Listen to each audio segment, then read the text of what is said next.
பெரியோர்களே, தாய்மார்களே, பக்த கோடிகளே, நம்முடைய பெரிய முத்துராமன் அவர்கள் கனடாவிலிருந்து இயக்குகிற இந்த திருவாசக நய உரை நிகழ்ச்சி இன்றைக்கு 44வது நிகழ்ச்சி, 40வது பதிகம் குலாப்பத்து. எல்லாமே 10 பாட்டுகள் தான். அதுல இதுவரைக்கும் நாம பார்த்ததெல்லாம் பகவானை பிரிந்திருப்பதனாலும் அவருடைய திருவடி மலரை காணாதனாலும் அந்த இயக்கத்தினாலும் பேசிய பேச்சுக்களை எல்லாம், பாடிய பாட்டுக்களை எல்லாம் நாம் கேட்டோம். திருஏசரவு, திருப்புலம்பல் எல்லாம் அந்த பகுதியை சேர்ந்தது. இப்ப குலாப்பத்துனா குலாவுதல். குலாவுதல்னா மகிழ்தல் அர்த்தம். கூடி குலாவுதல். என்னால ரொம்ப கூடி குலாவுற அப்படி சொல்ற பாருங்க. குலாவுதல்ங்கிறது நல்ல தமிழ் வார்த்தை. கூடி குலாவுதல். கூடினாத்தான் குலாவ முடியும். குலாவுதல் என்பது கூடுதலோடு சேர்ந்தது. தனியா குலாவுதல்ங்கிற வார்த்தை வராது. கூடி குலாவுதல். இது என்ன கூடி குலாவுதல்? சிவருமானை அடைந்து அவரோடு குலாவுதல். அதனாலதான் இது குலாப்பத்து என்று வந்தது. இது தில்லையிலாருடையது. இத பழைய உரையில அனுபவம் இடையீடுபடாமை அப்படின்னு சொல்லுவாரு.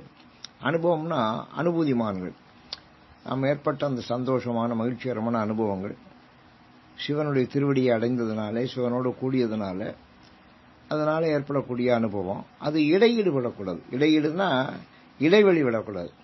இடைவெளி. இப்ப நம்ம போன நிகழ்ச்சி போன வருஷத்துல நடத்தணும், 2020. அது கடைசி நாள் நடத்தணும்.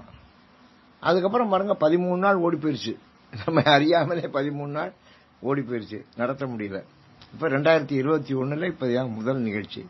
ஒரு இடையீடு ஏற்பட்டுச்சு பத்தியா? இந்த நடுவில் ஏதாவது சம்பந்தமில்லாம வறுமையானா அது இடைப்பிறவரல்னு சொல்லுவார்கள். அது ஒரு இலக்கணம். இடைப்பிறவரல். இடையில பிற விஷயங்கள் வர்றதுக்கு பேரு இடைப்பிறவரல்னு பேரு. அது இலக்கணம்.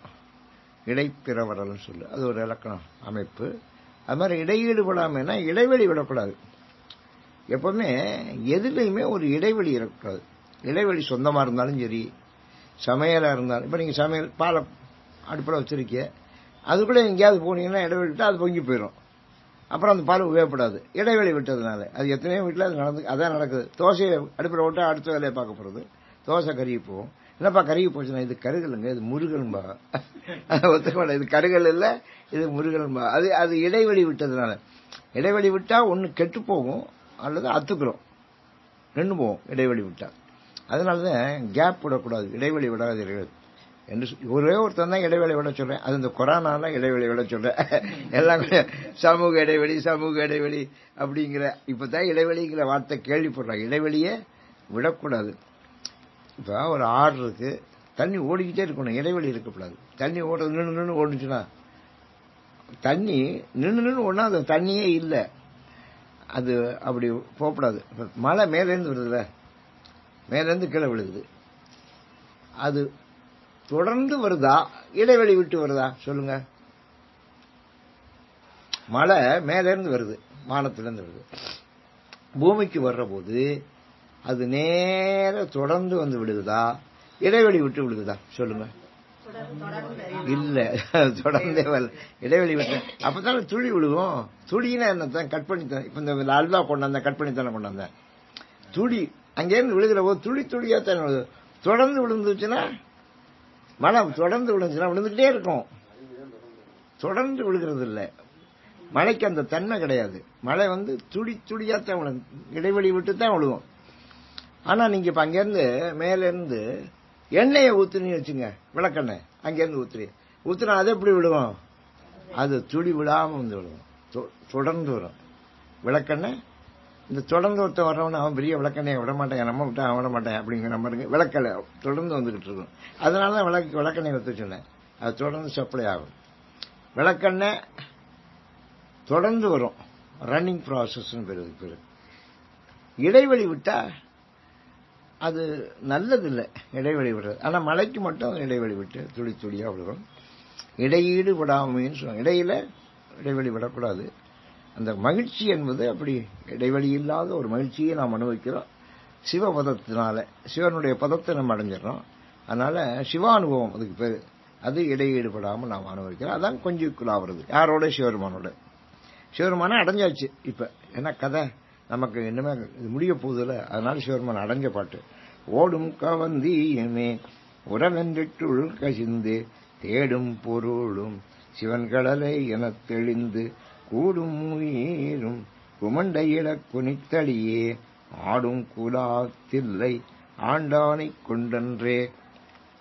இது தில்லை பெருமான தில்லைய ஆண்டவன், அதான் தில்லை கூத்தன். ஆடும் குலாத்தில்லை, அவனோட குலாபுரம், அவன் தில்லையில் இருக்கேன், ஆண்டவனாக இருக்கிறான், அவன் தான் தில்லை ஆழ்பவன், தில்லை ஆண்டானை கொண்டன். இப்ப இந்த பாட்டு பூரா அவனை பற்றியதான். தில்லை ஆண்டானை கொண்டன்னா தில்லை ஆளுகின்ற நடராஜ பெருமான், அவனோடு குலாவுகிற மகிழ்ச்சியை பற்றிய செய்திகள், அவனை நான் பற்றி கொண்டேன். அதான் விஷயம். ஓடும் கவந்தியுமே உறவென்றிட்டுள் கசிந்து. இது வரைக்கும் எனக்கு எது உறவு? ஓடு கவந்தி, இது ரெண்டுதான் எனக்கு உறவு. ஒரு கையில ஓடு, இன்னொரு கையில கோவணம், இது ரெண்டு தான். சன்னியாசிகளுக்கு என்ன தானே? ஓடும் கவந்தியுமே உறவென்றிட்டுள் கசிந்து. உறவு எனக்கு இது ரெண்டு தான் உறவு. வேற பெரிய சொத்து சுகம் ஒன்றும் கிடையாது, வீடு வாசல் கிடையாது, மாடு மனை கிடையாது, மக்கள் சுற்றம் கிடையாது, எதுவும் கிடையாது. எனக்கு இருக்கிறது என்ன? ஒரு ஓடு, ஒரு கவந்தி, ஒரு கோவணம், சின்ன துண்டு, இதுதான் எனக்கு உறவு. உள்கசிந்து தேடும் பொருளும் சிவன் கடலை என தெளிந்து. இப்ப நம்ம பொருளை தேடணும். மனுஷனா பிறந்தவன்னா பொருளை தேடணும். பொருள் இல்லைன்னா உபயோகம் இல்லைன்னு வள்ளுவரே பாடிட்டார். அருள் இல்லாருக்கு அவ்வுலகம் இல்லை, பொருள் இல்லாருக்கு இவ்வுலகம் இல்லாக அங்கன்னு உதாரணமாகவே சொல்லியிருக்காரு. பொருள் வேணும், ஆனா எல்லாம் அதுதான் தேடுறேன். சாகிற வரைக்கும் அதையே தேடிக்கிட்டு இருக்க. அதான் இதுல பிரச்சனை என்னன்னா, சாகிற வரைக்கும் அதையே தேடிக்கிட்டு இருக்க. அது இல்லை வாழ்க்கை. எனக்கு தேடும் பொருளும் சிவன் கடலே என தெளிந்து. இது தெளிவா இருக்காரு பத்தியில, தெளிவா இருக்கணும். சிவன் திருவடி, அதைத்தான் நான் அடையணும், அதைத்தான் நான் தேடுறேன். அதனால பொருளை தேடல. பொருளை தேடாதனால எனக்கு ரெண்டு பொருள் தான் தேவை. கட்டிக்கிறதுக்கு ஒரு கோவணம், அப்புறம் பிச்சை எடுக்கிறதுக்கு பவந்தி பிச்சாதேகி, பவந்தி பிச்சாதேகி, பவந்தி பிச்சாதேகி அப்படின்னு ஒரு வீட்டுக்கு முன்னால 3 தடவை சொல்லுவா. அது கூட கொண்டாந்து போட்டாதான், இல்லைன்னா போயிடுவா. ஐயா இருங்க அந்த வர்றேன் அப்படி சொன்னா நிப்பா, இல்லைன்னா போயிடுவா. கேட்க மாட்டா. அதான் கேட்கறவனுடைய லட்சணம். சில பேர் அது கூட கேட்க மாட்டா. பட்டணத்தாரெல்லாம் அவர் கேட்கவே இல்லை. கேட்டாரு ஒரு வீட்டில், போடா என்ன உனக்கு என்ன அப்படின்னு ஒருத்தன் திட்டுனேன். அதனால இனிமே யார் வீட்டுக்கும் போய் கேட்கறது இல்லை அப்படின்னு முடிவு பண்ணிட்டார். அவர் முடிவு பண்ணிட்டு சாப்பாடுக்கு போகவே இல்லை.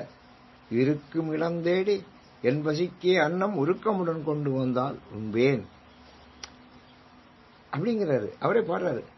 நான் இருக்கிற இடத்துக்கு கொண்டு வந்து யாராவது கொடுத்தா சாப்பிடுவேன், இல்லைன்னா எனக்கு அதுவும் வேண்டாம், சாப்பாடே வேண்டாம் அப்படின்னு இருந்தாரு. அதனால வாழ்க்கையில ஒருத்தருக்கு ஒரு லட்சியம் உண்டு.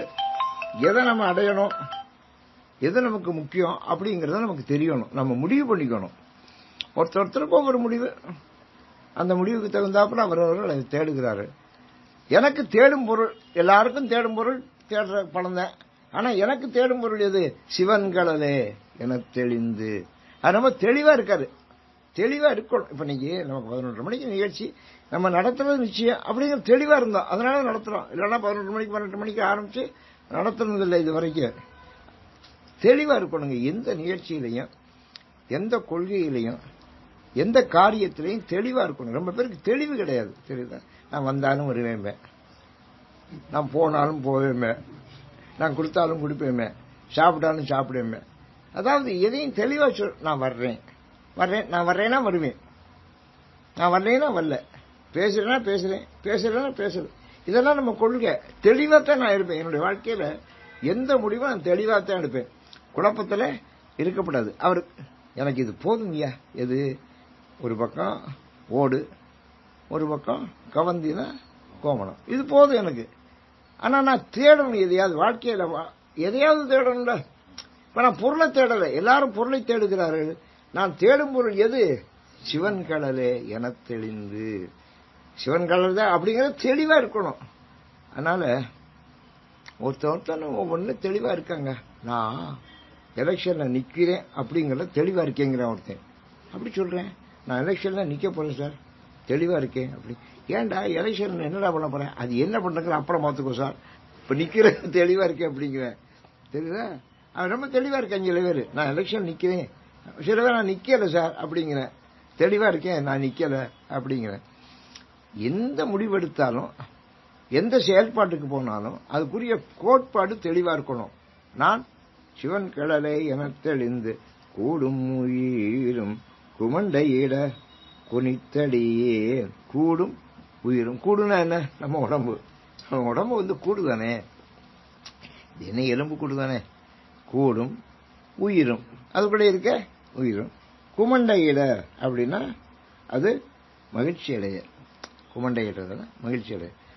இந்த உயிரும் இந்த உடம்பும் மகிழ்ச்சி அடையும். குமண்டையிட குனித்தடியேன், சந்தோஷப்பட்டு ஆடும் குலாத்தில்லை ஆண்டானை கொண்டன்றே.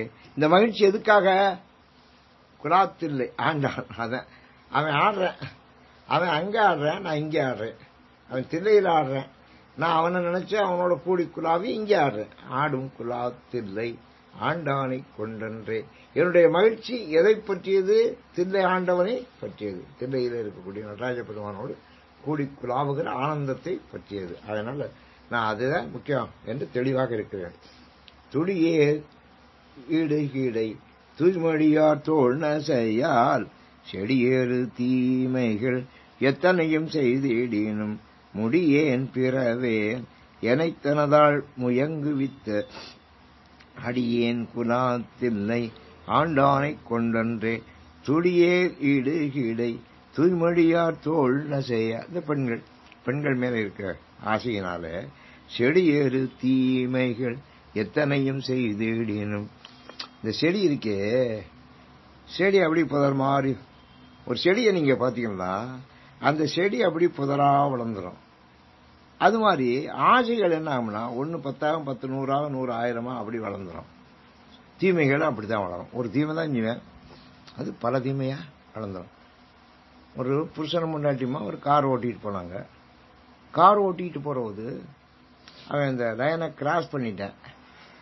உடனே போலீஸ்கார வந்து அரெஸ்ட் பண்ணிட்டேன். கார் நிறுத்திட்டேன். நிறுத்தி, ஏப்பா இதை கிராஸ் பண்ணலாமா, நீ சிக்னல் கொடுத்துருக்கே, நீ ஏன் கிராஸ் பண்ண அப்படின்னு நான் கேட்கிறேன். அது தப்புல, அப்ப நான் ஃபைன் போட போறேன், நீ கிராஸ் பண்ற அப்படின்னு சொல்றேன். பொண்டாடி பக்கத்தில் உட்காந்துருக்கா. ஐயா அவர் எப்போதும் கிராஸ் பண்ண மாட்டாரு, சில சமயங்கள்ல தான் தன்னை அறியாம கிராஸ் பண்ணிடுவாரு. அது எப்ப கிராஸ் பண்ணுவாரு? சில சமயம் குடிச்சிருப்பாரு, இந்த குடிச்சதுனால கிராஸ் பண்ண, இப்ப குடிச்சிட்டு இருக்காரு அதனால கிராஸ் பண்ணிட்டாரு. அவங்க குடிச்சிட்டு வேற ஓடுற, குடிச்சு விட்டு ஓடப்படாது, அது அஃபென்ஸியா. நீ கிராஸ் பண்ணது குற்றம்னா குடிச்சு விட்டு பண்ற, குடிச்சு விட்டு ஓட்டுற, அதனால அவர் சில சமயம் தாங்க இந்த மாதிரி தப்பெல்லாம் பண்ணுவாரு அப்படின்னு. எந்த சமயத்துல? இப்ப இந்த காரே அவர் விட்டு இல்லைங்க, அவர் தூக்கிட்டு வந்துட்டாரு இன்னொருத்த காரு, திருடிக்கிற அந்த காரு அப்படிங்கிற. அவ ஏயா திருட வேற செய்வியா அப்படிங்கிற. அவர் சொன்னாரு திருடிக்கு வந்தாங்க, அதுக்கு லைசன்ஸ் வேற இல்லைங்க இந்த காருக்கு. ஏயா லைசன்ஸ் இல்லாம வேற ஓட்டுறியா அப்படின்னாரு. இல்லைங்க அவர் லைசன்ஸ் இல்லாம வேகமா ஓட்டிட்டு வந்தாரு, ஒரு ஆளை அடிச்சு போட்டாரு, செத்து கிடக்க, அதனாலதான் இவ்வளவு. ஐயா கொலை வேற பண்ணிட்டியா அப்படி. செடி ஏறு தீமைகள் எத்தனையும் செய்திடின்னு. புரியுதா இப்ப உங்களுக்கு? ஒரு தீமை தான், அது செடி மாதிரி புதர் மாதிரி வளர்ந்துடும். செடி ஏறு தீமைகள் எத்தனையும் செய்தி. எவ்வளவுதான் செடி மாதிரி, செடி ஒண்ணுதான் நினைக்கிறோம், புதர் மாதிரி வளர்ந்துருந்துருது. இந்த கிழங்கெல்லாம் வச்சாங்கன்னா ஒரு கிழங்கு தான் வைப்பேன், ஆனா உள்ள பார்த்தா 10 கிழங்கு 50 கிழங்கு உண்டாகிரும். சரிதா? நெல் வைக்கிறான்ல, ஒண்ணுதானே நெல், அந்த நெல் எவ்வளவு நெல் புதர் மாதிரி வளருது. செடி அது மாதிரி தீமையும் வளரும். செடி ஏறு தீமைகள் எத்தனையும் செய்தீடு. எவ்வளவு தீமை நான் செஞ்சிருந்தாலும் முடியேன் பிறவே. தீமைகள் செஞ்சா இறப்பு, இறந்த பிறப்பு உண்டுல. ஆனா நான் எவ்வளவு செஞ்சாலும் முடியேன் பிறவேன், சாகவும் மாட்டேன் பிறக்கவும் மாட்டேன். ஏன் ரெண்டையும் அவன் என்னை தனதால் முயங்கு வித்த. ஏன்னா அவன் தன்னுடைய திருவடியில என்ன வச்சுக்கிட்டேன். சிவபெருமான் நடராஜ பெருமான் திருவடிகளே முயங்கு வித்தான், சேர்த்துக்கிட்டேன், திருவடியில என்ன சேர்த்துக்கிட்டேன். சிவபோதம் எனக்கு கிடைச்சிருச்சு, தந்துட்டான்ல. அப்ப எனக்கு எப்படி பிறப்பு சாவெல்லாம் உண்டாகும், இறப்பு பிறப்பெல்லாம் எனக்கு கிடையாது. எவ்வளவு தப்பு நான் செஞ்சாலும் ஒரு தப்பு இல்ல.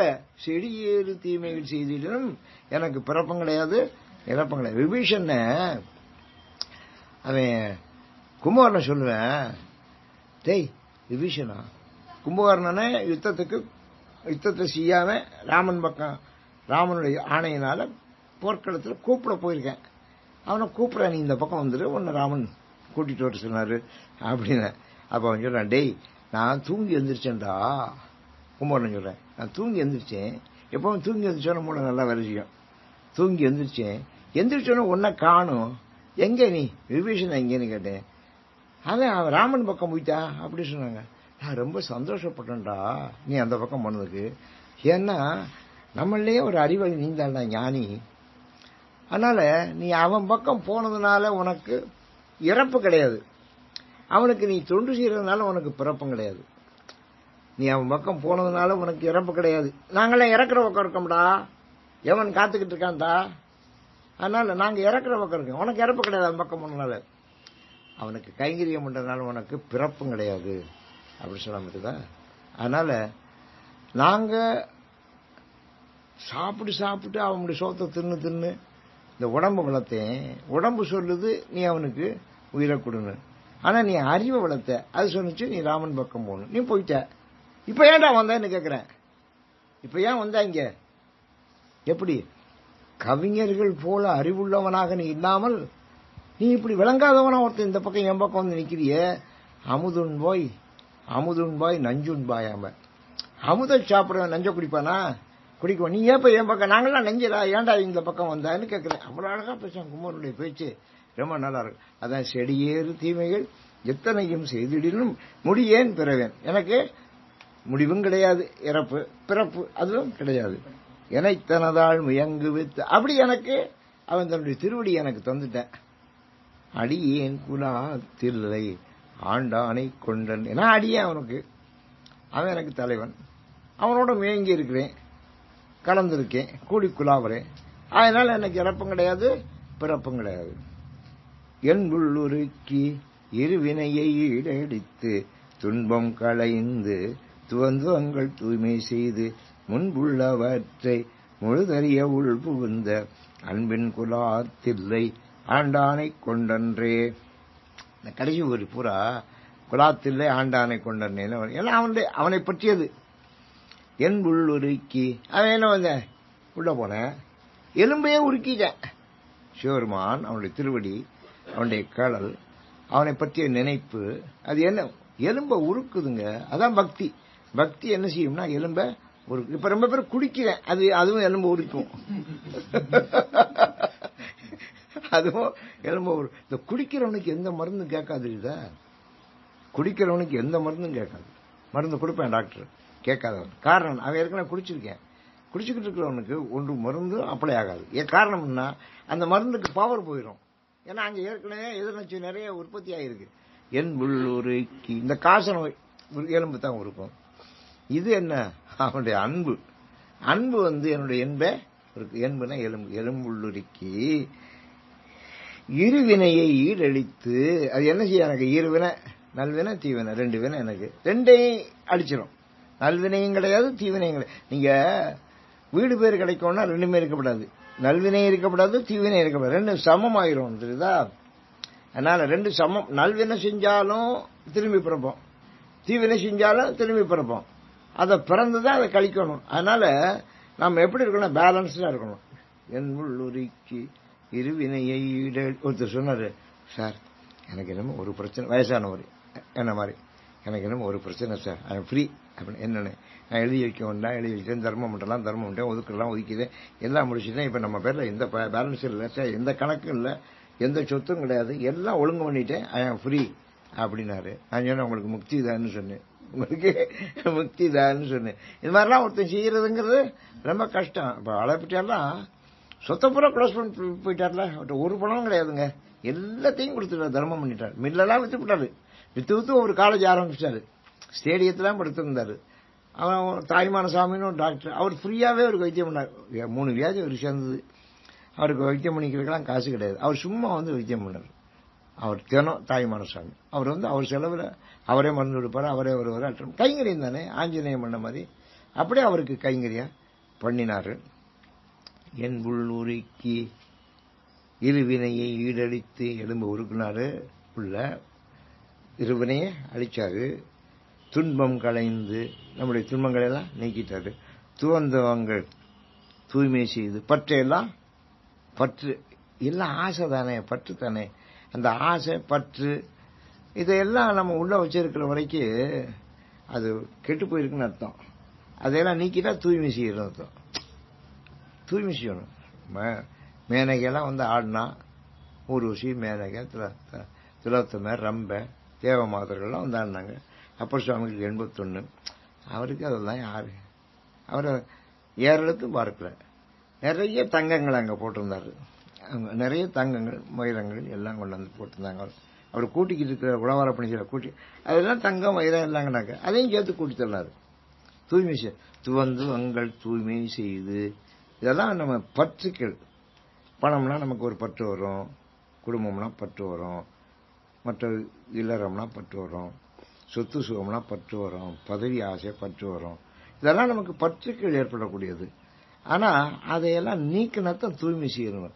அதையெல்லாம் அப்படி கூட்டி அப்பர் சுவாமி தள்ளினார், கூட்டி தள்ளினார்னு அதுக்கப்புறம் தான் அவர் முக்தி கொடுத்தார் பகவான். துவந்து உங்கள் தூய்மை செய்து பற்றுக்களை நீக்கி முன்புள்ளவற்றை முழுதறிய உள்புகுந்து. முன்புள்ள நமக்கு முன்னால இனிமே வரப்போகுது பாருங்க. முன்புள்ளவற்றை நமக்கு முன்னால வரப்போகுது, இனிமே அடுத்தடுத்து வரப்போகுது. அப்படி எல்லாம் என்னென்ன வரப்போகுது அப்படிங்கிறது முழுதறிய உள்புகுந்து. அது நமக்கு நம்ம முழுதும் அறியும்படியாக அவர் நமக்கு உள்ள வந்துட்டாரு. உள்ள வந்து நமக்கு அறிவுறுத்துறாரு. உள்ள வந்து அறிவு இல்ல, நமக்கே தெரியும் என்ன நடக்க போகுதுன்னு தெரியும். அதனால நம்ம பேருக்கு என்ன நடந்தாலும் தெரியாது. குண்டு போட்டாலும் என்ன புகையுதுங்கிற, குண்டு கூட பெரிய சத்தம் போடும், ஆனா என்ன புகையுது அப்படிமே. அப்படி சில பேருக்கு என்ன நடக்குதுன்னே தெரியாது. ஆனா நமக்கு உணரலாம். தெய்வ பக்தி உள்ளவர்களுக்கு, தெய்வ சக்தி உள்ளவர்களுக்கு என்ன நடக்க போகுது அப்படிங்கிறது தெரியும். ஒருத்தன் பையன் அங்கிட்ட வந்து சொன்னேன், எங்க அப்பா படுத்தே அடக்காரு அப்படின்னா. என்னடா பண்ணாருன்னு, காலைல எந்திரிக்கிறாரு, பலாஞ்சு சாப்பிட்றாரு, படுத்துக்கிறாரு, தூங்குறாரு, அப்புறம் மத்தியானம் சாப்பாடுக்கு எந்திரிக்கிறாரு, சாப்பிட்றாரு, படுத்துக்கிறாரு, தூங்குறாரு, அப்புறம் சாயங்காலம் காப்பிக்கு எந்திரிக்கிறாரு, குடிக்கிறாரு, உடனே படுத்து தூங்குறாரு, அப்புறம் அது 8:30 மணி 9 மணிக்கு எந்திரிக்கிறாரு, பலாஞ்சு சாப்பிட்றாரு, தூங்கிறாரு, அப்புறம் காலையில் 8 மணிக்கு தான் எந்திரிக்கிறாரு, காலையில் இருந்து பலாஞ்சு சாப்பிட்றாரு. இப்படி சாப்பிட்றேன் இருந்தாலும் சிரமெல்லாம் தூங்கிட்டே இருக்காரு. எவ்வளவு நாளாக தூங்குறாருன்னு. இப்படி ஒரு வாரமா தூங்கிட்டு இருக்காரு அவரு அப்படின்னு. என்னங்க இப்படி ஏன் தூங்குறாருன்னு கேட்டேன். அவன் என்னுடைய ஸ்டூடெண்ட். அவங்க அப்பச்சி கேட்கறேன், ஏன் இப்படி தூங்குறாரு அப்படின்னு. நான் சொன்னேன், அவர் கொஞ்சம் கொஞ்சமா போயிட்டு இருக்காரா, சீக்கிரம் போயிடுவாரா அப்படின்னு சொன்னேன். அவர் கொஞ்சம் கொஞ்சமா போய்கிட்டு இருக்கிறாரா, சீக்கிரமா போயிடுவாரா அப்படி. என்ன இப்படி சொல்றேன். ஆமாடா, அதாண்டா அது. உறங்குவது போலும் சாக்காடு, உறங்கி விழிப்பது போலும் பிறப்புன்னு வள்ளுவர் ஒரு ரூபம் சொன்னார். தூங்குறதாங்க, தூங்குறதும் சாகிறதும் ஒண்ணுதான். நம்ம ஒவ்வொரு நாளும் செத்து செத்து எந்திரிக்கிறோம், பிழைக்கிறோம், செத்து செத்து பிழைக்கிறோம் வாழ்க்கையில. ராத்திரி படுத்து தூங்குறோம். என்ன இந்த பேச்சு போட்டேன் நேற்று ராத்திரி கேட்டுக்கிட்டே இருந்தாக்கூட கொஞ்சம் தூங்கிட்டேன் அறியாம, அப்புறம் நான் முடிச்சுக்கிட்டேன். அப்ப அதான் பிறப்பு, அதான். அதனால சொல்றாரு, முன்புள்ளவற்றை முழுதறிய உள்புகுந்து. நமக்கு முன்னால என்ன நடக்க போகுது அப்படிங்கறது நமக்கு முழுக்க தெரியணும். அது தெரியுமா எல்லாருக்கும்? என்ன நடக்கும், என்ன நடந்ததுங்கிறதே தெரியல ரொம்ப பேருக்கு. நேற்று என்ன நடந்துச்சு அப்படின்னா, இருங்க யோசிச்சு வர்றேன். நேற்று என்ன சாப்பிட்டோம் யோசிச்சு, இப்படி நேற்று எங்க போனோம், நேற்று நம்ம என்ன பேசணும் மறந்து போவோம். நேற்று நடந்து இன்னைக்கு நமக்கு ஞாபகம் இருக்காது. அப்ப நமக்கு இனிமேல் நடக்க போறது எப்படி தெரியும்? அதான் இன்ஸ்பிரேஷன். அது தெய்வ பக்தியும் தெய்வ சக்தியும் உள்ளவர்களால உணர முடியும். இப்ப என்ன அது உணர முடியும். காரணம் நம்ம அதான் காட்லேன்னு பேரு. அதை உணரக்கூடிய சக்தியை பகவான் கொடுப்பார். முன் உள்ளவற்றை முழுதறிய உள்புகுந்த. அவன் உள்ள போயிடணும். அவன் உள்ள போனாதான். சில பேர் என்னென்னமோ உள்ள அனுப்புற, உள்ள என்னென்னத்தையும் அனுப்பிச்சு விட்டு கண்டெல்லாம் பேசுறேன் இல்லையா. சில பேர் பேச்சே ஒரு நிதானம் இல்லாம பேசுவேன் அப்படின்னா நம்ம அவனோட பேசக்கூடாது. தொடர்ந்து நம்ம வந்துடும் அந்த இடத்த விட்டு காலி. ஏன்னா அவன் நிதானம் எல்லாம் என்னமோ உள்ள போயிருக்கு அப்படின்னு நமக்கு தெரிஞ்சுக்கணும். அது அவனை விடாது. இப்ப நம்ம சுவாமி உள்ள போய்த்தாரு. அவர் போய்த்தாருன்னா முழுதறிய உள் புகுந்த. நம்ம முழுவதும் தெரியும்படியாக அவர் உள்ள போய் உட்கார்ந்துக்கிட்டு அன்பின் குலாத்தில்லை ஆண்டாய் கொண்ட அன்பப்பா, அவ்வளவு அன்பு தெரியுதா. அந்த அன்பினால நம்ம குலாவுகிறோம். அந்த தில்லை ஆண்டவன், அவனை பற்றியத இந்த சந்தோஷம். குறியும் நெறியும் குணமிலார் குழாங்கள் தாமை பிரியும் மனத்தார் பிரிவெறிய பெற்றியனை செரியும் கழுத்தில் உருத்தமுதாம் சிவபதத்தை அறியும் குலாத்தில்லை ஆண்டானை கொண்டன்றே குறியும் நெறியும் குணமிலார். கெட்டவன் இருக்கானே, கடவுளை நம்பாதவன், நாஸ்திகன், அவன்லாம் எப்படி இருப்பான்னா அவனுக்கு குறி கிடையாது, அடையாளம் கிடையாது. அப்புறம் நெறி, அந்த சிவ நெறி அவனுக்கு தெரியாது. குணமும், அதுக்குரிய குணம் அவனுக்கு அந்த பண்பும் கிடையாது. கண்ணா பின்னான் இருப்பேன். அவன் என்னன்னு ஒருத்தன் அந்த யாகசாலைக்கு வந்தேன், அவன் வந்தவன் அந்த குறியும் தெரியாது, நெறியும் தெரியாது, ஒரு குணமும் கிடையாது. யாரோ ஒருத்தன் கூப்பிட்டானு யாகசாலைக்கு வந்தேன். யாகசாலைக்கு வந்தாக்கா அந்த நேரம் ஐயர் எல்லாருக்கும் அட்சதை கொடுக்குறாரு. அட்சதையை கொடுத்தாரு. இங்க முதல்ல இருந்தேன், இவங்கிட்ட முதல்ல அட்சதை கொடுத்தாரு. அவனுக்கு இது என்ன பண்ணல வாய்க்குள்ள கொடுக்குறேன். இந்த பிரசாதம் கொடுத்தா வாய்க்குள்ள கொடுக்குறேன் பாருங்க. எதாக்கு கொடுத்தாலும் வாய்க்குள்ள போடுறதுங்கிறது தான் தெரியும் அவனுக்கு. பிரசாதத்தை வாய்க்குள்ள கொடுக்குறேன். உடனே பக்கத்தில் இருந்தவர் கூட்டிட்டு டேய் இது வாய்க்குள்ள போட்டுக்கப்படாதா, அது அது அது அட்சதைடா, அது வாய்க்குள்ள போடப்படாதா, தோஷம்டா அப்படின்னாரு. உடனே துப்பிட்டேன். எங்க யாகசாலையே துப்பினேன். அது இன்னும் மோசம் தெரியுதா. யாகசாலையில துப்பப்படாது, யாகசாலையே துப்புறேன். போட்ட வாய்க்குள்ள போட்டது முதல் தோஷம். அந்த தோஷத்தை பண்ணிட்டேன்னு சொன்னா அவன் யாகசாலையே துப்புறேன், அது ரெண்டாவது தோஷம்.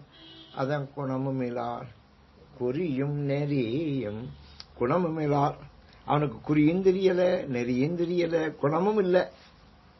இப்படி ரொம்ப பேர் குழாங்கள் தாமை. இவங்க வேற கூட்டமா இருக்காங்க. இவங்க ஒரு 10 பேரா வருவாங்க. குழாங்கள் நீங்க சில பேர் கூட்டமா தாங்க வருவாங்க. இவெல்லாம் ரொம்ப கூட்டமா வருவாங்க. 10 பேர். இந்த கெட்டவன் கூட்டமா வருவேன், நல்லவன் ஒத்த வருவேன். சொல்லுங்க சிங்களத்தாண்ட வரும்பேன். சிங்களத்தை வரும். ஒரு சினிமா அது சொல்ல, சிங்களத்தாண்ட வரும்.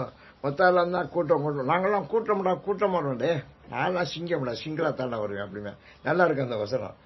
சிங்களத்தை வரும், தனியாத்தான் வரும். ஆனா மொத்தம் எல்லாம் கூட்டமா வரும். கெட்டவன் கூட்டமா தான், நல்லவன் நீங்க இந்த ஆதீனங்கள் அடியார்கள் அவங்க எல்லாம் ஒத்தவத்தான் வருவாங்க. நீங்க பாருங்க, அவங்க எல்லாம் மொத்தமா சேர்ந்து 5 சிவன் பக்தர்கள், அந்த ஆதீனங்கள் 5 பேரை சேர்த்தா மழை பெய்யுங்கிறேன்.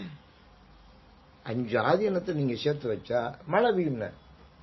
நான் நாட்டரங்கோட்டில் அந்த மாதிரி 5 ஆதீனத்தை சேர்ந்தாங்க. நான் பேசுற மீட்டிங்ல அன்னைக்கு மழை பெஞ்சது. அது மாதிரி இங்கே சேர்த்தோம் துலாவூர்ல 5 ஆதீனங்களை, மழை பெஞ்சது. நான் மீட்டிங்ல நீங்க 5 பேர் சேர்ந்துருக்கீங்க, இன்னைக்கு மழை பெய்யுனே. அது மாதிரி மழை துலாவூர், பாதரக்குடி, கோவிலூர், காளையார் கோவில், குன்றக்குடி 5 ஆதீனம் நான் தான் சேர்த்தேன் முதல் முறையா. 5 ஆதீனங்கள் நம்ம மக்கள்லாம் உட்கார்ந்தாங்க.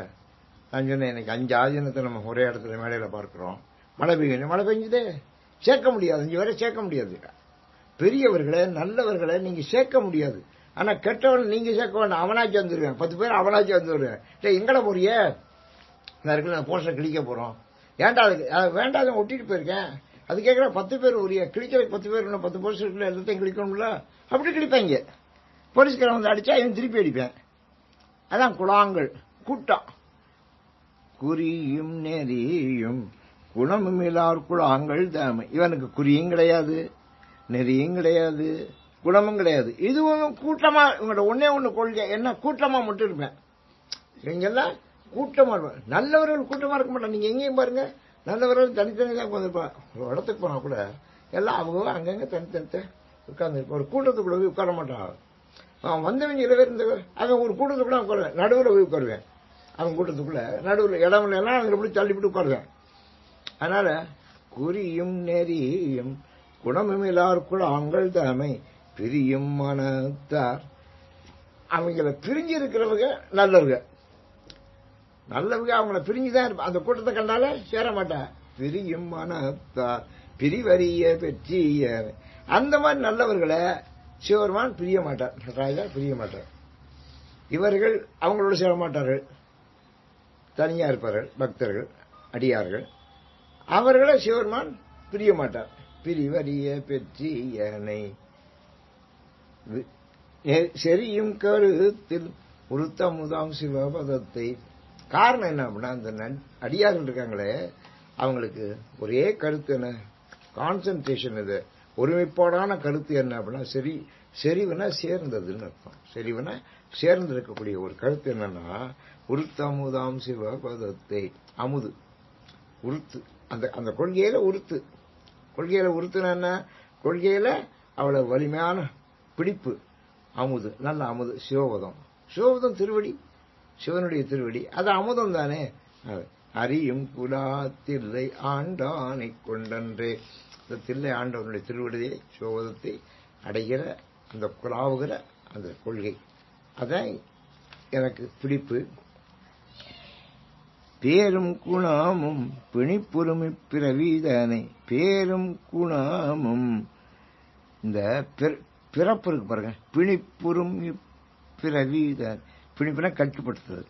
இந்த பிறப்பை எது கட்டுப்படுத்தினா? பேரும் குணமும், பேராலும் குணத்தாலும் கட்டுப்படுத்துறது. இது சிவருமானுடைய பேர், சிவருமானுடைய குணம். அதனால கட்டுப்படுத்துக்கிற இந்த உடம்பு பிறவி. தூரும் பரிசு துரிசரித்து, தூர்ந்து போக முடியா, அதான் துரிசரித்து குற்றங்களை நீக்கி தொண்டரெல்லாம் சேரும் வகையால் சிவன் கருணை தேன் வருகி. தொண்டர்கள் எல்லாம், அடியாரெல்லாம் சேரும்படி சிவன் கருணை தேன் வருகி. சிவனுடைய கருணையாகிய தேன் அது பரவுகிறது, அதை நாமெல்லாம் பருகிறோம். அப்படி பருவதனால ஆடும் புலா தில்லை ஆண்டானை கொண்டன்றே. அந்த அமுதத்தை தேனை பருகிறதுனால நம்ம தில்லை ஆண்டவனுடைய திருவடிகளை நினைச்சு நாம் அவனோடு குலாவுகிறோம். கொம்பில் அரும்பாய் குழிமலராய்க்காயாகி வம்பு படுத்துடலம் மாண்டிங்கன் போகாம. இந்த உடம்பு இருக்கே, இது கொம்பில் அரும்பாய். இது கொம்பு இருக்கு, கொம்புனா கிளை, கிளையில முதல்ல பைய ஒண்ணு இல்லை. கொம்பில் அரும்பாய் குவிமலராய்க்காயாகி. கொம்புல முதல்ல அரும்பு தான் ஏற்படும். அரும்பு என்ன ஆகும்? குவிந்து மலராகும். அப்புறம் காயாகி, அப்புறம் அரும்பு மலர் காயாகி வம்பு படுத்துடல், அப்புறம் உடனே புதுசா படுத்துரும். முதல்ல அரும்பு, அப்புறம் மலர், அப்புறம் காய், அப்புறம் பழம். அப்படி இந்த உடம்பு எப்படி கொம்புல இருக்கிற பழம் எப்படி வந்துச்சு? அது எடுத்த உடனே பழமாக வந்துச்சு, கொம்புல இருக்கு. அப்புறம் பழம் உதிர்ந்துக்களை விழுந்துடும். எடுத்த உடனே அது அரும்பாகும், மலராகும், காயாகும், பழமாகும், கீழே விழுந்துடும். அதான் கொம்புல நடக்கிற ஒரு வளர்ச்சி காலம். நம்ம மனிதனுடைய வளர்ச்சி காலம் எப்படின்னா, குழந்தை, அப்புறம் வாலிபன், அப்புறம் பெரிய வீரம், அப்புறம் வயோதிகன், அப்புறம் படுத்துறது, அப்புறம் நடக்க முடியாம எந்திரிக்க முடியாம. நான் இவ்வளவு தூரம் நடந்தேன், மறந்தேன். எவ்வளவு இப்ப நடக்கிறது கஷ்டமா இருக்கு. மேல ஏற முடியல, 4 படியில ஏற முடியல, படியில இறங்குறது கீழே விழுகிறாப்புல இருக்கு. அப்ப எப்படி இந்த உடம்பு இப்படி படுத்து போச்சு? வம்பு பழு, வம்புனா புதுமைன்னு அர்த்தம், அது புதுசு. இப்படி படுக்கிறது நமக்கு புதுசு. வம்பு பழு சுடலம் மாண்டிங்கன் போக. கடைசியா என்ன? ஒரு ஸ்டேஜ் தான் பாக்கி இருக்கு. சாவுங்கிற ஒரு ஸ்டேஜ் பாக்கி இருக்கு. புரியுதா? எல்லாம் முடிஞ்சதுங்க, எல்லாம் முடிஞ்சு படுத்தாச்சு. இப்ப படுத்துடுச்சு. மாண்டிங்கன் போக சும்மா இப்படி, இதான் நேச்சுரல் ப்ராசஸ். இப்படி நான் சாப்பிடாங்கிறாரு. மாண்டிங்கன் போகாம நம்புமென் சிந்தை நணுகும் வண்ணம் நான் அணுகும் அம்பொன் கிளாத்தில்லை நானை கொண்டு. இப்படி மற்றவன் சாகிற மாதிரியா நாம சாகிறது? அப்படி சாப்பிடாது. என்ன நம்புமென் சிந்தை, அவன் வருவேன், என்னை சேர்த்துக்குவேன், சிவம் தருவேன் அப்படின்னு நம்புமென் சிந்தை. சரிதா? எத்தனை பேருக்கு அந்த சார் நான் எப்படா எமன் வருவான்னு காத்துக்கிட்டு இருக்கேங்கிற. இந்த படுத்துக்கடக்கான போய் கேட்டா எப்படா எமன் வருவேன், நமக்கு அவ்வளவு எமன் வரணும் சார். நான் சொன்ன எமன் வந்தா நீ ஓடி போயிடுவாயா, நீ ஒன்னும் சாக மாட்ட. சரிதா? ஏன் எமன் வருவான்? சிவன் வருவான்னு நினைக்கலாம்னா, சிவன் வருவான்னு நினைக்க. நம்பு மென் சிந்தை, நம்புறப்பா அவன் வருவான்னு. நான் இப்படி சாக மாட்டேன், எல்லாரும் சாகுற மாதிரி நான் சாக மாட்டேங்கிறேன். எல்லாருக்கும் இதான் சாவு. ஆனா நெஞ்சு சாவு அப்படி இல்லை. இப்ப அப்பர் சுந்தர சம்பந்தர் மாணிக்கவாசகர் அப்படியே செத்தாங்க, அப்படி சாகலையே. யாருமே அப்படி சாகலையே. வள்ளலாரே அப்படி சாகலையே. கதவை முன்னாடி 21 நாள் கழிச்சு திறங்கடானா திறந்து பார்த்து ஆளை காணும். அப்படி மறந்துட்டாரு. கலெக்டர் வச்சு இருந்தார் 100 வருஷத்துக்கு முன்னால. கலெக்டர் வச்சு இருந்தார். அதனால அவரே மறந்துட்டாரு. அப்ப மனிதனுடைய நம்பும் என் சிந்தை நான் அணுகும் வண்ணம். அதனால நம்பும் என் சிந்தை அணுகும் வண்ணம் நான் அணுகும். நான் ஒரு திசையில அணுகிறேன். My approach, this is my approach. என்னுடைய நான் அணுகிற முறை, நான் எனக்கு தகுந்த முறையில நான் அணுகிறேன். That is my own way of approach சொல்றேன் இங்கிலீஷ்ல. That is my own way of approach அப்படி சொல்ற. அது நான் அணுகும் வண்ணம் என்ன அம்பொன் குலா தில்லை ஆண்டானை கொண்டன்று. அது தில்லை ஆண்டவன் இருக்கான்ல, அவனை பற்றிய குலாவுதல் சந்தோஷம் அவனுக்கு தானே தெரியும். நான் நம்புறேன்ல, அவன் நான் சாக மாட்டேன். உலகத்தில் இருக்க மற்றவர்கள் மாதிரி நான் சாக போறதில்லை. மற்றவர்கள் எப்படி சாகிறார்கள்? கொம்புல அரும்பாகி மலராகி காயாகி பழமாகி கீழே விழுகுது. அது மாதிரி குழந்தையாகி வாலிபனாகி வீரனாகி கிழவனாகி பழுத்து கீழே விழுகிறேன். நான் அப்படி விழுக மாட்டேங்கிறாரு. ஏன்? நம்பும் என் சிந்தை நான் அணுகும். நான் எப்படி அணுகிறேன் அவன் வருவேன், அவன் எனக்கு சிவத்தை தருவேன், அவனோட நான் குலாவுவேன். ஆறு தில்லை ஆண்டவன். நம்பும் என் சிந்தை நான் அணுகும் வண்ணம் அம்பொன் குலா தில்லை ஆண்டானை கொண்டன். அது அம்பொன் அழகான பொன் மாளிகையில் இருக்கிறவன். அவன் அடைவான். மதிக்கும் திரளுடைய வல்லரக்கன் தோல் நெறிய மிதிக்கும் திருவடி என் தலைமேல் வீற்றிருப்ப. எப்படி அப்படி சொல்ற? அவன் வருவான் அப்படிதான். அவன் திருவடி என் தலைமையில் இருக்கியா? அவனுடைய திருவடி கீழே தானே இருக்கும். திருவடி கீழே இருக்கும். அந்த திருவடி இப்ப என் தலைமையில வந்து உட்காந்துக்கிட்டா. ஆளுடைய திருவடி சிவனுடைய திருவடி. அவன் எப்பேற்பட்ட திருவடி? மதிக்கும் திரளுடைய வல்லரக்கன் தோல் நெறிய. வல்லரக்கன்னா ராவணன் வன்மையான. அவன் மதிக்கும் திரளுடையங்கிற எப்படி வார்த்தை வச்சுல, மதிக்கும் திரளுடைய. அவன் வீரத்தையே மதிப்பேன். வீரத்தை மதிப்பாங்கிறது எப்படி தெரியுது? அவன் ராமனை பத்தி சொல்றது கடைசி வச்சிருக்கேன். நான் இது தீராத பகைன்னு தெரியும், ஆனாலும் சாகிற போது நல்லதோர் பகையை பற்றி என்ன, நல்லதோர் பகை. பாருங்க, வீரத்தை மதிக்கிறான் பத்தியவா. அது மாதிரி சிவபெருமானையும் மதிக்கிறவன். சிவனுடைய பக்தன், அவன் பெரிய சிவபக்தன். நல்லா கட்டுக்கட்டா ஊசியிருப்பேன் தெரியுதா. அதான் மதிக்கும் திரளுடைய. இப்படி வார்த்தை பத்தியா. அவன் பெரிய திறமை உடையவன், வீரமுடையவன், மகா பலசாலி. ஆனா மதிக்கும் திறன். சில பேருக்கு திறமை இருக்கும், மதிக்க மாட்டேன் தெரியுதா. வன்மை இருக்கும், ஆற்றல் இருக்கும், மற்றவனை மதிக்க மாட்டேன். ஆனா அலெக்சாண்டர் புருஷோத்தமனை மதிச்சான்ல. புருஷோத்தமன் சிந்து நாட்டு மன்னன் புருஷோத்தமன். அவனை பிடிச்சி கயிறு கட்டி கொண்டாந்தாங்க. அலெக்சாண்டர் கிரேக்க நாட்டிலேருந்து வந்து ஜெயிச்சுட்டேன் சிந்து நதி போர்ல. கொண்டா எத்துனாங்க. கட்டெல்லாம் அவுத்து விடுறா அப்படின்னா எதிரிய ராஜா சொன்ன, அதெல்லாம் அவுத்து விடுறா, அவன் ராஜாடாவன். உன்னை நான் எப்படி மதிக்கணும்னு கேட்டேன். உன்னை நான் எப்படி நடத்தணும், என்ன ஒரு ராஜாவா நடத்தினேன். அதுக்கு முன்னாடி அவுத்து விட்டேன். அவன் கேட்டதாதே, என்ன ராஜாவா நடத்தினேன், அவுத்து விடுறேன், சங்கிலியில் அடுங்களா அப்படின்னா. அப்படிதான் உட்காரு, என் பக்கத்தில் உட்காரு அப்படின்னா. உன்னை நான் எப்படி நடத்துவேன், என்ன ராஜாவா நடத்தினேன். சரி, நீ நான் சமம்னு அவங்கள்டே ராஜ்யத்தை கொடுத்தேன். பிடிச்ச ராஜ்யத்தை அவங்க. அதான் மதிக்கும் தீரலுடைய. மதிக்கணுங்க, ஒரு திறமையை மதிக்கணும். அதுக்கு ஒரு திறமை வேணும். ஒரு திறமையை மதிக்கணும்னா அதுக்கு ஒரு திறமை. ரொம்ப பேருக்கு அதானே கிடையாது. ரொம்ப பேர் நீங்க நானும் ஈகிள்ஸ் வியூன்னு சொல்லுவேன். Eagles view. ஈகிள்னா கழுகு. கழுகு மேல இருந்து பார்க்கிற போது பெரிய விவரங்கள் தெரியும். அதான் மேல இருந்து பார்த்தா தெரியும் கழுகுக்கு. அதே மாதிரி நானும் இந்த பெரிய ராஜாக்களுடைய சரித்திரம் எல்லாம் படிக்கிறேன். அப்படி அந்த வியூல பார்த்தோம்னா அப்படி ராஜாக்கள் கிடையாது. எல்லாம் சாதாரண ராஜாக்கள் தான். ஏதோ ஆக்சிடென்டா ராஜாவாகிறேன், எப்படியோ ஜெயிச்சுறேன், பிடிச்சுக்கிறேன். மதிக்கிற குணமெல்லாம் ரொம்ப பேருக்கு கிடையாது. தலைவர்களே அப்படித்தானே இருக்காங்க. ஆனா வல்லரக்கன்கிற வலிமையான அரக்கன் ராவணன் மதிக்கும் திரளுடைய. எவ்வளவு அருமையான வரிபத்தியலா. அவன் எதிரிய மதிக்கிறவன். நாசம் வந்துற்ற காலை நல்லதோர் வகையை பெற்றேன். நாசம் வந்துற்ற காலை, எனக்கு நாசம் வந்துருச்சு தெரியுது, அந்த நல்லதோர் பகையை பெற்றேன். அதனால மதிக்கணும், திறமையை மதிக்கணும்.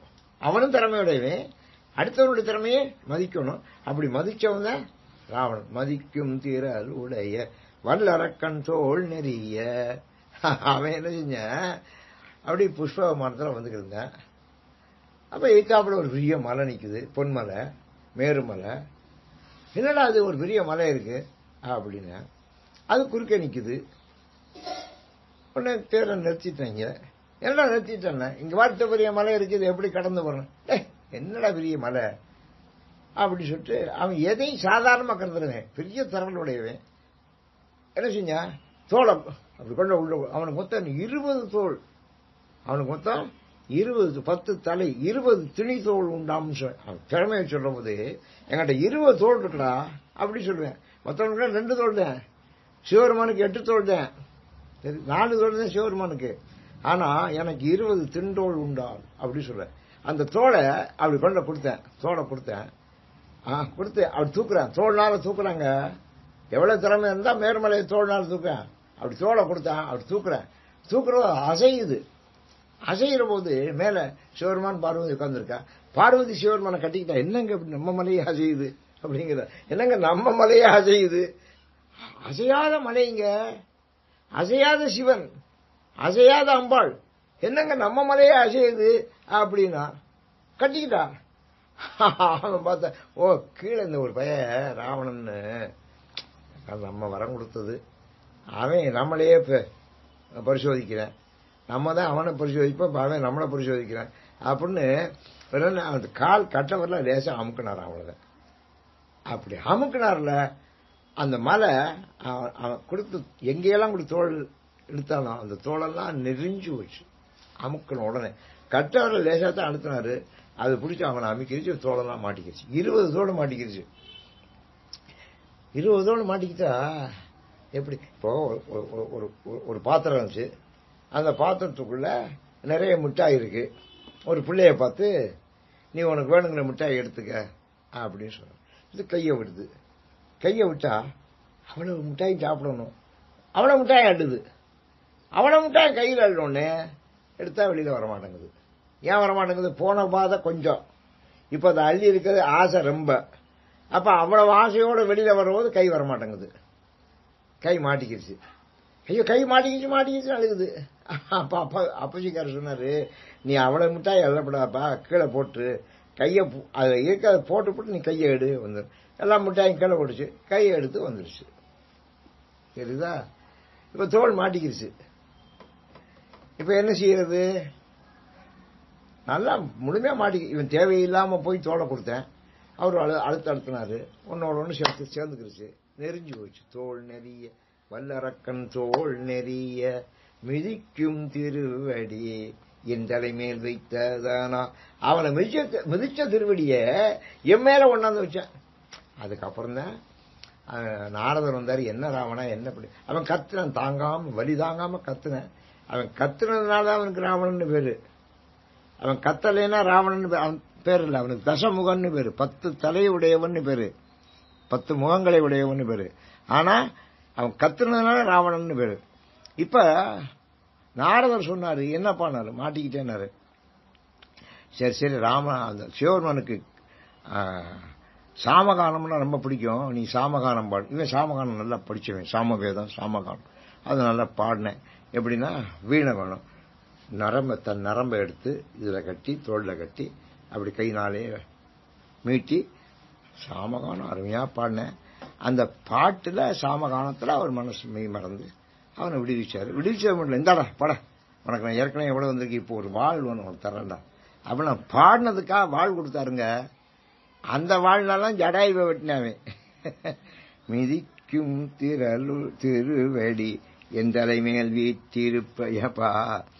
எனக்கு ஏதாவது கஷ்டம் வருமா, அவனையே மிதிச்ச திருவடிடா, அது என் தலைமையில வந்து உட்கார்ந்துருக்கடப்ப, அவன் திருவடி என் தலையில உட்கார்ந்துருக்கும் போது எனக்கு ஏதாவது கஷ்டம் வருமா. திருவடி வீட்டிருப்ப கதிக்கும் பசு பாசம் ஒன்று மீளும்.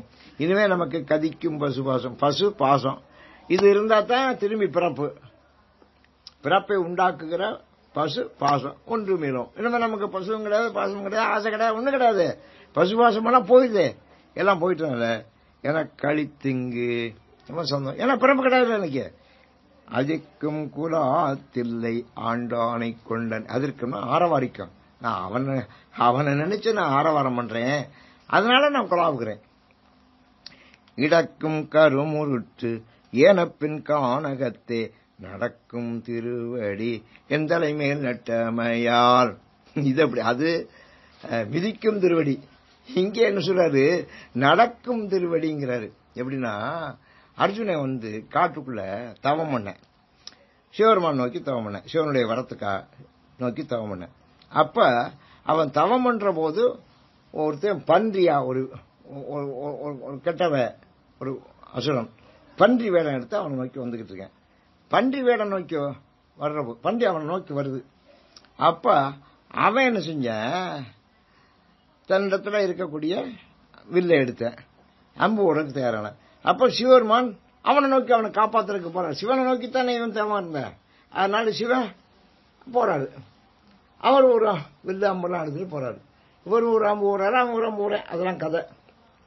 அதுக்காக நடந்து போனார் சிவபெருமான். யாரை காப்பாத்துறதுக்காக? அர்ஜுனனை காப்பாத்துறதுக்காக. யாரிடமிருந்து? ஒரு பன்றியிடமிருந்து. அதத்தான் இடக்கும் கருமுருட்டு ஏனப்பின் கானகத்தே. இடக்கம்னா பூமியை பிளக்கிறது, கருமுட்டா முரடான ஒரு கருமையான முரடான ஒரு பன்றி. அது ஏனப்பின் கானகத்தை, ஏனம்னா பன்றி, கானகத்தை காட்டுக்குள்ள அது வருது. யாருக்காக? அர்ஜுனனுக்காக. வர்ற போது அவனை காப்பாற்றுறதுக்காக சிவபெருமான் நடந்து வர்றார். நடக்கும் திருவடி. அப்ப நடந்தார்ல, ஏற்கனவே அவனை மிதிச்ச திருவடி, இப்ப அர்ஜுனுக்காக நடந்த திருவடி. என் தலை மேல் நட்டாம கொண்டாந்து நட்டுட்டாராம். அவனுக்கு மட்டும் நடலைங்க, என் தலையிலே அவர் நட்டாரு. நடக்கும் திருவடி என் தலை மேல் நட்டதுனால இன்னைக்கு வரைக்கும் நான் நடந்துக்கு தர்றேன். தெரியுதா? ராமேஸ்வரத்திலிருந்து காசி வரைக்கும் நடந்தமேங்க. எவ்வளவு ஒரு எத்தனை ஆயிரம் மைல், எவ்வளவு நடந்து. ஏன்னா அவன் நடக்கும் மிதிக்கும் திருவடியை வைக்கல, நமக்கு நடக்கும் திருவடியை என் தலையில அவர் நட்டாருங்கிறத நீங்க ஞாபகத்தில் வச்சுங்க. நடக்கும் திருவடி என் தலை மேல் நட்டமை. அதனாலதான் நம்ம நடந்து போகணுங்கிறது, பாத யாத்திரை போறதுங்கிறது அதுக்காகத்தான். கடக்கும் திரள் ஐவர் கண்டகர்தம் வல்லாட்டை. கடக்கும் திரள் ஐவர், நம்மளை கடத்துதில்ல எது, நம்மளை வாழ்க்கையை கடத்துறதே ஐவர்கள் தான். யாரு? கண், காது, மூக்கு, செவி, இதெல்லாம் இந்த ஐம்பொறிகள். இது அவள் ஆட்டம் போடுது. இந்த அஞ்சும் எடுத்துற பாடு பாருங்க. எனக்கு 272 சுகர். இனிமேல் சுகர் சாப்பிட்றத குறைச்சுக்கணும் பண்ணி அல்வா கொண்டாந்து காட்டுறேன். அல்வா நான் வேண்டாம்னு நினைக்கிறேன், அல்வா கொண்டாந்து கொடுறேன். அப்ப நமக்கு வேண்டாம்னு சொல்லாமல, இவன் அதுக்காக எனக்கு திருண்டு தர்றேன். இவளுக்கு ஆகாது, அதெல்லாம் போன ஆசைப்படுவா அப்படின்னு மேல தர்றேன். அப்ப அந்த ஆட்டம் போடுது, அஞ்சும் ஆட்டம் போடுது. அதனாலதான் நான் அதை எடுத்து தின்னு நம்ம இன்னைக்கு அப்படி மொத்தமா வந்தா நான் எல்லாத்தையும் நின்றுப்பேன். அதான் ஆட்டம் போடுங்க. இந்த ஐம்பொறிகளுடைய ஆட்டத்தை அடக்கிறது ரொம்ப எதை வேணாலும் அடக்கலாம், அது அடக்கிறது கஷ்டம். கடக்கும் திரள் ஐவர் கண்டகர்தம் வல்லாட்டை. அந்த அவங்க ரொம்ப ஆற்றல் படைத்த அந்த ஆட்டத்தை அடக்கும் குலாத்தில்லை ஆண்டானை கொண்டன்று. அவன் அடக்கிறேன். எதை அடக்கிறேன்? ஐம்பொறியுடைய ஆட்டத்தை அடக்கிறேன், பசுபாசத்தை அடக்கிறேன், அதனால பிறவியே அடக்கிறேன். அவன் தலையில வீட்டு இருக்கிறேன். பாழ்ச்சை விழாவி, பாழ்ச்சை விழாவி. இந்த பாலான செய்யின நிலம், பாலான நிலம் தெரியுதா? பாழ்ச்சை விழாவி உழுது பயனியாய் கிடப்பேற்கு. எப்படி பாலான நிலத்தை, நிலம் ஏற்கனவே அதை போய் நம்ம உழுகுறோம். இப்ப நம்ம என்ன செஞ்சு, ரொம்ப பேர் அதான் செய்யறேன் தெரியுதா? உபயோகம் இல்லாத வேலை செய்வேன். அந்த மாவன உட்காந்து உபயோகம் இல்லாத வேலை செய்யும். ரொம்ப பேர் அப்படித்தாங்க இருக்கேன். உபயோகம் இல்ல, ஏன்டா இது என்ன உபயோகமான வேலை செஞ்சுக்கிறீங்க? என்னமோ சார் செய்யறேன் அப்படிமே. ரொம்ப பேர் ஒரு உபயோகம் இல்லாம செஞ்சுக்கிட்டுமே. பாட்சி விழாவி பயனிலியாய் கிடப்பேர். ஒரு பயனும் இல்லைங்க. பாலான நிலத்தை உழுது, அது ஒரு பயனும் இல்லாம இப்படித்தாங்க ரொம்ப பேர் வாழ்க்கைய கெடுத்துக்கிட்டு இருக்காங்க. நீங்க நம்ம எங்க இருக்கிறோம், என்ன செய்யறோம், நீ என்ன செய்ய போறோம், நம்ம முன்னால் இருப்பவரை காட்டுறாம பாருங்க பகவான் அப்படின்னு முன்னுள்ளவற்றை முழுதறிய செய்கிறான் அப்படின்னு. அப்படி நமக்கு என்ன முன்னால இருக்குங்கிறத நமக்கு புரிஞ்சுக்கணும். ரொம்ப பேர் புரிஞ்சுக்காதனாலதான் சும்மா பாலான இடத்துல உட்காந்துக்கிறது, தேவையில்லாத வேலையை செய்யறது, ஒன்னும் பயனில்லாம பொழுத போக்குறது, ரொம்ப பேர் வாழ்க்கை இப்படியே முடிஞ்சு போகுதுங்க. பயனிலியாய் கிடப்பேற்கு தாட்சிய தாமரை செய்வனுக்கன் புந்தரையா. தாட்சிய தாமரை செய்வன், தாமரை திருவடியுடைய சிவருமான், அவனுடைய தாள் திருத்தாள், அவனுடைய திருவடிகள் தாமரை திருவடிகள். அதுக்கு என் புந்தரையா ஆட்சியை குலாத்தில்லை ஆண்டானை கொண்டன்று. அவனுடைய திருவடி அந்த தாமரை, அதுக்கு போய் நான் ஆளா இருக்கிறேன், திருவடிக்கு நான் தொண்டு செய்கிறேன். அப்படி செய்யாம தேவையில்லாத வேலையை போய் செஞ்சுக்கிறீங்க. என்னென்னமோ செய்ய ரொம்ப பேர் நான் பாக்குறேங்க, ஒரு பிரயோஜனம் இல்லைங்க, சும்மா என்னமோ செஞ்சுக்கிறீங்க. அதனால நான் ஹெட்மாஸ்டர் வேலையில் இருக்கிறது ஒரு சின்ன கிராமத்தில் தான் இருந்தேன். ஒரு 300 பிள்ளைகள் தான் அந்த 6வது ஸ்கூல்ல, ஷண்முகநாதர் ஸ்கூல் ஹெட்மாஸ்டரா இருக்கேன். அப்புறம் சின்ன நாமலை நண்பர், அவர் ஒரு மீட்டிங் கூப்பிட்டுருந்தேன். அங்கே ஒரு மாமரம் இருக்கு, அதுக்குள்ள பிள்ளைகள்லாம் உட்காந்துச்சு. அவர் பேசுறாரு. அவர் பேச ஆரம்பிக்கிறோடு சொன்னாரு, உங்களுக்கு தலைமை ஆசிரியர் இருக்காருன்னா நீங்களாம் ரொம்ப கொடுத்து வச்சது, அவருடைய ஆற்றல் எனக்கு தெரியும், அவருடைய திறமை எனக்கு தெரியும். அவருடைய அவ்வளவு பெரிய திறமைக்கு அவர் இந்த சின்ன ஊர்ல சின்ன பள்ளிக்கூடத்தில் ஹெட்மாஸ்டர் நீண்ட நாளைக்கு இருக்க மாட்டாரு சொல்றாரு. அதனால நீங்களாம் அவர் இருக்கிற காலத்துல எல்லாம் கத்துக்கிறீங்க, உபயோகப்படுத்திங்க. அவர் ரொம்ப நாளைக்கு இங்க இருக்க மாட்டாரு, என்னால் அவரால் இருக்க முடியாது அப்படின்னு சொல்றாரு. பிள்ளையெல்லாம் அழுகுதுங்க, சார் போயிடுவாங்களா அப்படின்னு. அப்ப நீங்க நான் எந்திரிச்சு எல்லாம் அழுகாது, நான் இங்கதான் வேலை பார்க்கறதா இருக்கேன், இங்கதான் தொடர்ந்து இருப்பேன், நீங்க ஒன்னும் கவலைப்படாங்க, அப்படிலாம் போயிட மாட்டேன் அப்படின்னு நான் சொன்னேன். அப்போ அவர் சொன்னாரு, அப்படித்தான் சொல்லுவாரு, ஆனா அவர் இருக்க மாட்டாரு. அந்த வருஷமே நான் ராஜினாமா பண்ணிட்டு வந்துட்டேங்க. அப்படி சூழ்நிலை வந்துச்சு, ராஜினாமா பண்ணிட்டேன். அப்ப எப்படி சொன்னார் அவரு, நம்மளால முடியாது, இருக்க முடியாதுன்னு. அதான் தீர்க்க தரிசனம், தெரியுதா? அதான் தீர்க்க தரிசனம். அது மாதிரி ஆட்சி குலாத்தில் நான் பயனிலையா உள்ள வேலையை பார்க்க முடியாது.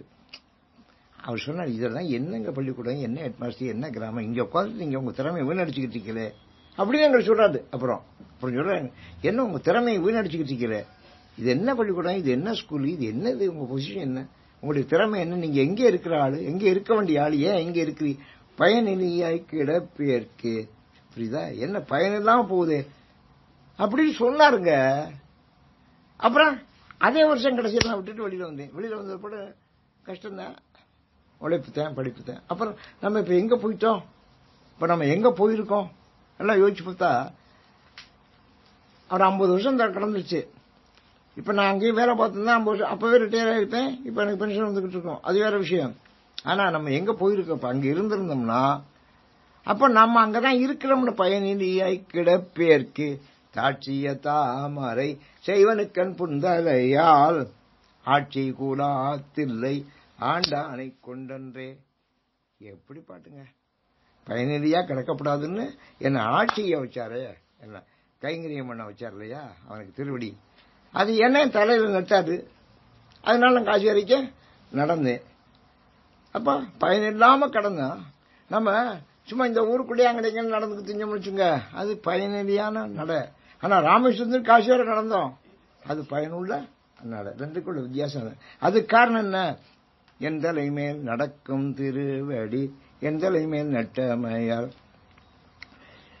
கொம்மை வரி மூலை கொம்பனையாள் கூறானுக்கு. இதான் கடைசி பாட்டு. சிவபெருமான் பார்வதியை தன்னுடைய ஒரு கூரை வைத்திருக்கிறார். அப்படி ஒரு கூறாக உடையவனுக்கு செம்மை மனத்தால் திருப்பணிகள் செய்வேனுக்கு, செம்மை மனத்தால் திருப்பணிகள் செய்வேன். ரொம்ப முக்கியமான வரி இந்த திருவாசகத்துல உள்ள முக்கியமான வரிகள். இது ஒரு திருப்பணி செய்யணும் ஆரம்பிச்சா செம்ம மனத்தால செய்யணும். நல்ல ஒழுங்கான மனம் இருக்கணும், திறம்பாத மனமா இருக்கணும், ஆசைப்படாத மனமா இருக்கணும். அப்பதான் திருப்பணிகளுக்கு போகலாம். இதுக்காக நம்ம ஆசைப்பட்டோம் அதுல இருக்கிறதுகளுக்கு அப்படின்னா திருப்பணி செய்யறக்கே லாயக்கு இல்லை. திருப்பணி செய்யறோம்னு போறது, அந்த காலத்துல திருப்பணி செய்யறதுக்கு போனாங்க. இந்த தேவகோட்டில் சிவஞ்சிட்டார் வீடு, அந்த சிவஞ்சிட்டார் திருப்பணி செய்யறதுக்கு திருவையாருக்கு போனாங்க. திருவையாறுல கோயில் கட்டுறாங்க, பெரிய திருப்பணி, கருங்கல் திருப்பணி. அதுக்கு தனியா பண்ணை எடுத்து வச்சுட்டாங்க. அதுக்கு ஒரு தனியா வீடு எய்த்தாப்புல, கோயிலுக்கு எய்த்தாப்புல வீடும் வாங்கி அங்க தங்கிக்கிட்டாங்க. செட்டியார தங்கிக்கிட்டாங்க. செட்டியார ஆட்சி ஒரு சமயக்காரன் 3 பேருமா இருக்காங்க. சமையல் பண்ணி சாப்பிட்டுக்கிட்டு அங்க திருப்பணி பெரிய திருப்பணி நடக்குது திருவையாறுல. அப்ப அவர் சாப்பாட்டுக்குன்னு தனியா பணம் எடுத்து வச்சாரு. அதெல்லாம் சாப்பிடுறாரு. திருப்பணிக்குன்னு பணம் எடுத்து அந்த திருப்பணியில சாப்பிடுறது இல்ல. ரொம்ப பேர் அதெல்லாம் சாப்பிடுவேன் தெரியுதா? அதுவும் நம்ம வளர்ந்தாலும் இதுவும் நம்ம வளர்ந்தாலும் இது மைண்ட், அது மனங்க. செம்மை மனத்தால் திருப்பணிகள் செய்வேன்னு அந்த மன செம்மையா இருந்தாத்த இது வேற பணம் அது வேற பணம். அதனால தன் சாப்பாட்டுக்கு தன் பணத்தை அது தனியா எடுத்து வச்சுட்டாரு. திருப்பணிக்குன்னு சில லட்சத்தை எடுத்து வச்சாச்சு. அந்த பணம் திருப்பணிக்கு தான். அதுலயும் சாப்பாட்டுக்கு எடுக்கப்படாது. நான் 2 ரூபாய்க்கு தானே கத்திரிக்காய் வாங்கி வந்தேன், அந்த கணக்கு எழுதுங்களேன் அப்படின்னா அது வேற கணக்கு இது வேற கணக்கு நான் சொல்லிடுவேன். அப்படி பண்ணிக்கிருந்தாரு. ஒரு நாள் அவர் குளிக்க போனார் பாத்ரூமுக்கு. குளிக்க போனா அங்க ஒரு நல்ல கல் இருக்கு. அது திருப்பணிக்கு வந்த கல்லு. அந்த கல்லுல கீழே கல்லு, ஒரு கல்லு விட பெரிய கல்லு, ஒரு சதுர கல்லு கடந்திருக்கு அழகா. அந்த கல்லை இந்த ஆட்சி பார்த்துருக்கு. சாமி கும்பிட போனது. அந்த சமயக்காரனை விட்டு அங்க ஒரு கல்லு கிடக்குடா, நமக்கு மஞ்சள் உரைக்கிறதுக்கு நல்லா இருக்கும், சரியா இருக்கும், அந்த கல்லை எடுத்தாந்து இந்த ரூம்ல வச்சு குளிக்கிற ரூம்ல இருக்கிறா, அதுல மஞ்சள் உரைச்சு குளிப்போம் அப்படின்னு சொல்றோம். உடனே அவன் கண்டுபிடிச்சி எடுத்தாந்துச்சு. அது மஞ்சள் உரைக்கிறக்கா வச்சிருக்கு. நான் உரைக்கல, நாளைக்கு தான் உரைக்க போகுது. செட்டியார் அதுக்குள்ள குளிக்க போனா அங்க ஒரு மஞ்சள் கல், அதுக்கு ஒரு கல் இருக்கு. அவர் பார்த்தாரு சமயக்காரங்க, என்னடா இதடா ஒரு புதுசா ஒரு கல்லு, இந்த கல்லு இதுக்கு இங்க என்னடா ஏதடா இந்த கல் அப்படின்னா, இது ஆட்சி மஞ்சள் உரைக்கணும் அப்படின்னு எடுத்து வச்சேன். எங்கடா போய் எடுத்து வந்த அப்படின்னாரு. நம்ம இந்த திருப்பணி செய்யற இடத்துல அங்க கிடக்கு, அந்த கல் உடைக்கிறாங்கல்ல, அவங்க உடைச்சு போட்டால ஒரு கல் இத்த பெருசு இருந்துச்சு, அதை எடுத்தேன். முதல்ல கொண்ட போடுறா, அது திருப்பணி கல்லுடா, அதை நம்ம எடுக்கப்படாதா. பொண்டாட்டி கூப்பிட்டாரு, இந்த ஆசையெல்லாம் வைக்காத, உனக்கு வேணா சொல்லு, நான் ஒரு கல் விலைக்கு வாங்கி தரேன், அந்த கல்லெல்லாம் எடுக்கப்படாப்பா, திருப்பணி கல்லப்பா, அது திருப்பணி காசு, திருப்பணி கல்லு, அதுல ஒரு கல்லு கூட நம்ம ஆசைப்படக்கூடாது, கொண்டா போடுறாரு. அது சரி கொண்டா போடுங்க. நான் சொன்னா நீங்க என்ன காக்கா புரிய, இந்த ரெண்டுக்கு வித்தியாசம் தெரியாதுங்க. அத செம்மை மனத்தால் திருப்பணிகள் செய்வேன்னு, அது திருப்பணி. திருப்பணின்னு போயிட்டோம்னா செம்ம மனம் இருக்கும். இப்ப நம்ம ஏதோ ஒரு பணி செய்யறோம், அது வேற. இப்ப காலேஜ் கட்டுறோம், ஒரு பள்ளிக்கூடம் கட்டுறோம், அதெல்லாம் பணி. கோயில் கட்டுறோம்னா திருப்பணி. இன்னைக்கு நான் போயிட்டு பேங்க் ஏன் போயிட்டு வந்தேன், திருப்பணி பணம் அன்னைக்கு தந்தாள் எல்லாரும். எவ்வளவு பேர் கொண்டாந்து கொடுத்தா, எல்லாரையும் சிட்டை அடித்தாங்கன்னு சொன்னேன். எல்லாம் சிட்டை அடி கொடு, எல்லாம் உட்காந்து அன்னைக்கு ராத்திரி கணக்கு எழுதி முடிச்சு இன்னைக்கு வந்து பேங்க்ல போடணும். அதுக்காக பேங்க் போயிட்டு வந்தேன். இன்னைக்கு நீங்க வர்றதுக்கு லேட் ஆகுறதுனால இன்னும் அப்புறம் 4 நாள் ஆயிரும். அப்புறம் நமக்கு டைம் இல்ல, அது பேங்க்ல போடணும், அது கணக்கு வர செலவு வரணும். அதனால இன்னைக்கு என்ன, நான் கிளம்பிட்டேன், தூக்கிட்டு எல்லா ராத்திரியே எழுதி சிட்டை பண்ணி வச்சுட்டேன். இன்னைக்கு பேங்க்ல போடணும். என்ன செம்மை மனத்தால் திருப்பணிகள் செய்வேனுக்கு இம்மை தரும் பயன் இத்தனையும் ஏங்கொழிக்கும். இம்மை தரும் பயன் இதெல்லாம் இப்ப இந்த பிறவிக்கு வரக்கூடிய பயன், இதெல்லாம் ஒரு பிரயோஜனம். ஏங்கொழிக்கும், அதை ஒழிச்சுட்டாரு. இம்மையில வர்ற பயனெல்லாம் ஒழிச்சுட்டாருங்க. ஏன்னா மறுமைக்கு நம்ம போற போது இம்மை பயனெல்லாம் கருதப்படும். இம்மை பயனை நீங்க விட்டாத்தான் மறுமை பயனை அடையலாம். இங்கேயும் ஒரு கால் வச்சுக்கிட்டு அங்கேயும் ஒரு கால் வச்சா அது எப்படி முடியும்? கீழே விழ வேண்டியது நேரத்தில் விழுந்த கதை. அதனால இம்மை தரும் பயன் இத்தனையும் ஈங்கொழிக்கும் அம்மை குலாத்தில்லை ஆண்டானை கொண்ட. அம்மை அடுத்த பிறவி, இம்மைனா இந்த பிறவி,